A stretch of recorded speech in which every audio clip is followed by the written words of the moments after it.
Gue ngerasain sendiri loh ngecas sehari tuh sampai 2 kali. Tapi sebenarnya itu juga bukan hal buruk sih. Kenapa? Yuk kita bahas.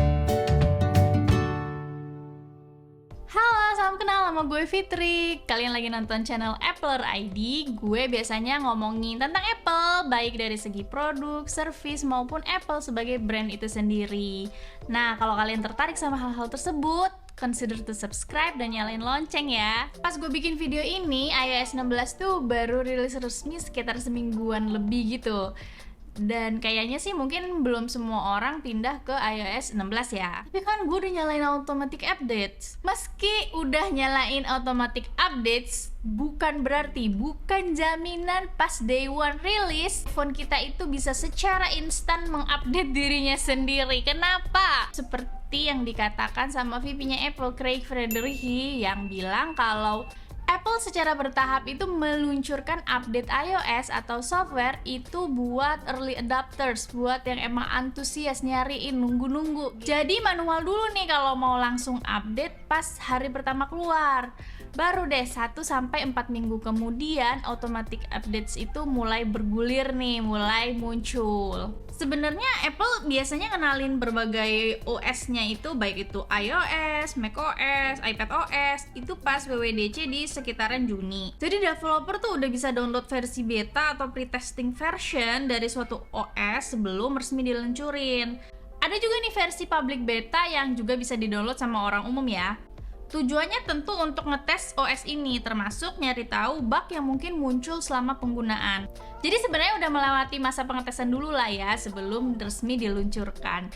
Enaknya kalau nggak langsung begini, kita jadi ada waktu buat nunggu si Apple nih ngumpulin feedback setelah si para early adopter ini melakukan update kan. Barangkali ada masalah, ada isu lain gitu kan. Jadi buat yang masih ragu bisa wait and see dulu nih. Apalagi iOS 16 ini termasuk major update kali ya. Soalnya kan dia lompat angkanya dari 15 ke 16. Ada-ada aja loh keluhan kayak misalnya baterai cepet habis.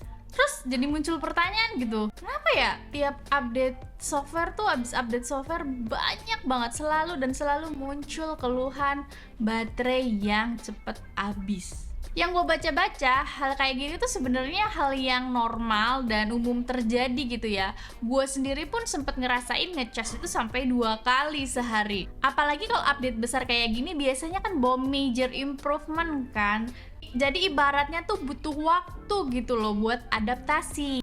Misalnya di iOS 16 ini kan yang major tuh soal lock screen ya. Kalau di lock screen kita tambah widget buat weather, gue pikir bakal ngaruh meskipun sedikit ya ke konsumsi daya. Karena weather kan butuh actual location lewat GPS, terus butuh koneksi ke internet. Mungkin kalau widget kayak reminder yang cuma butuh akses ke internal iPhone kita, mungkin kayaknya nggak sebanyak itu juga konsumsi dayanya. Tapi emang update yang dibawa sama iOS 16 kali ini seru-seru sih. Yang pertama yang gue sebutin tadi soal lock screen ya.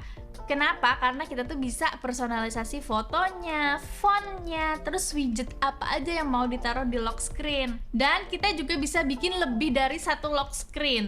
Masing-masing lock screen ini bisa kita hubungin tuh ke Focus.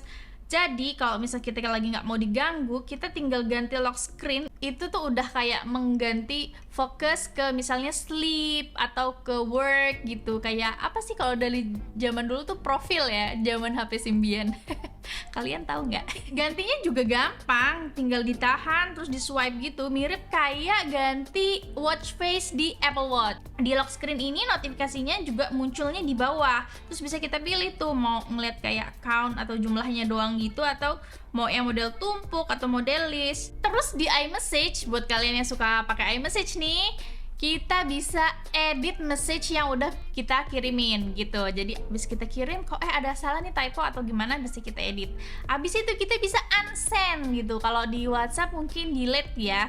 Jadi kita bisa unsend. Dan tapi ini tuh bisa berlaku buat yang sama-sama udah update ke iOS 16 ya. Gue juga suka beberapa fitur di privacy and security. Menurut gue ini menarik juga sih. Kayak misalnya Face ID buat ngebuka fotos, ngebuka notes gitu kan. Karena kadang-kadang kita tuh butuh itu kan buat dikunci biar nggak sembarangan orang bisa akses. Terus yang menarik juga ada safety check, dimana kita tuh bisa nge-review atau memantau ini siapa aja nih yang orang akun-akun yang gue kasih izin untuk ngeliat data gue gitu.